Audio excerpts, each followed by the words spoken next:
Hello everybody and welcome to the Whole Smishel channel and Tips Blitz 24.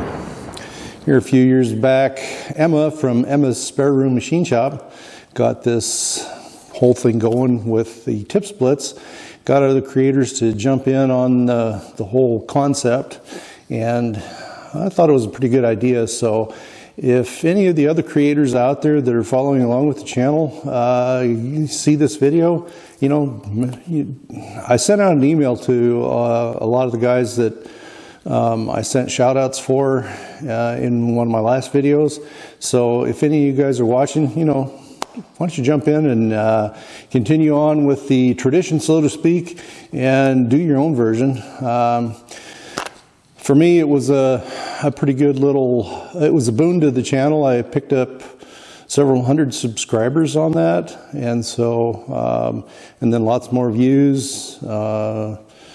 It worked out really well, so I'd like to thank Emma for getting that ball rolling, and I've been doing one of these just about every year since. I don't recall that I haven't skipped a year, but anyway, on with the show and let's dive right in. So I'm building this shop press here, and I also built a mobile base for a spindle molder, a single spindled molder. Too much coffee this morning, or not enough? I can't decide which. And so I did a lot of welding with rods, and so years ago, my dad introduced me into the whole concept of welding.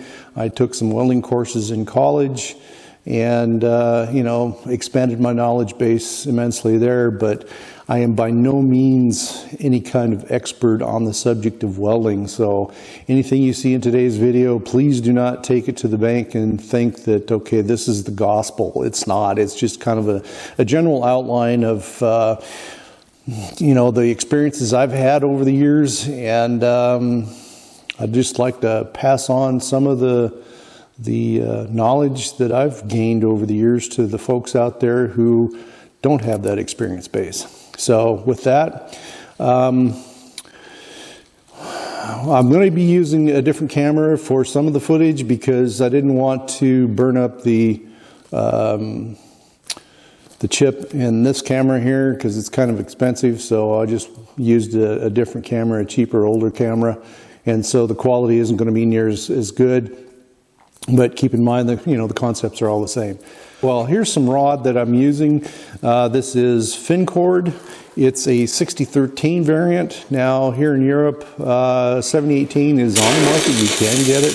It's just not as popular of a rod as 6013. Now, and you'll hear it in the burning of the rod in the arc, whether or not you're at optimum. Now the other key factor and indicator that shows you your rod is burning, or your weld and welder are working together optimally, is the way the slag curls up like this and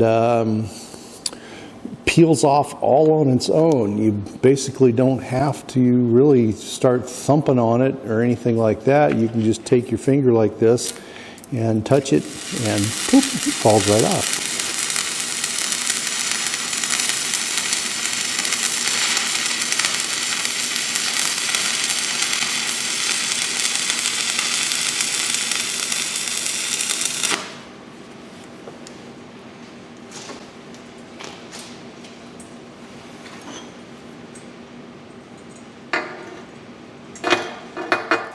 Then there's also, you know, there's different variations of 6013 rod. We also have this ESAB right here, and it doesn't like to part with its slag quite as readily as the fin cord does. And so you're going to have to play with the settings on your welder just ever so slightly to get this thing to operate the way you think it needs to. So now the question begs itself, where do I start to adjust my welder so that I can get things in balance?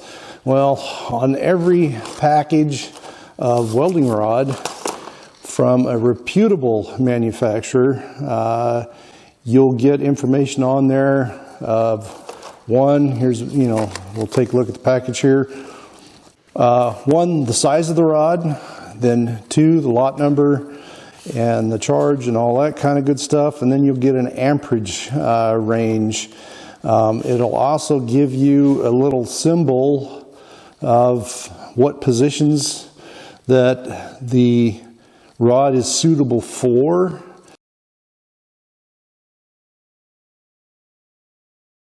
What you want to do is look at the amperage rating and set your amperage, depending on how thick your workpiece is, to the maximum or close to the maximum amperage rating, and see how that works out for you. Of course, if you're using thinner material, you're going to have to go lower on your amperage. You may even have to go below the recommended amperage rating, in which case your slag isn't going to separate like it does with a thicker workpiece. Anyway, that's kind of a wrap for today's little video of Tips Blitz 24. I hope you guys were able to glean a little useful information out of today's video. And if you have any thoughts, comments, critiques, suggestions, or questions, by all means, put them in the comment section below. A little bit of interaction goes a long way. It forces the YouTube algorithm to kind of throw this video out to more and more people. And in case you're wondering, some of the videos that I've put out haven't got the exposure that I thought they would. Who knows what it is? I'm guessing it's probably as a punitive measure because YouTube doesn't like some of the, the comments I leave on other channels, especially when it's controversial subjects. And so they, how shall I say, they punish you for your opinion. I've even gotten warnings that if I were to make another off-color comment like that, I'd be kicked out of YouTube. Okay, anyway, so much for free speech in the Western world. So anyway, that's a wrap for today's show. Hope you were able to get a little something out of this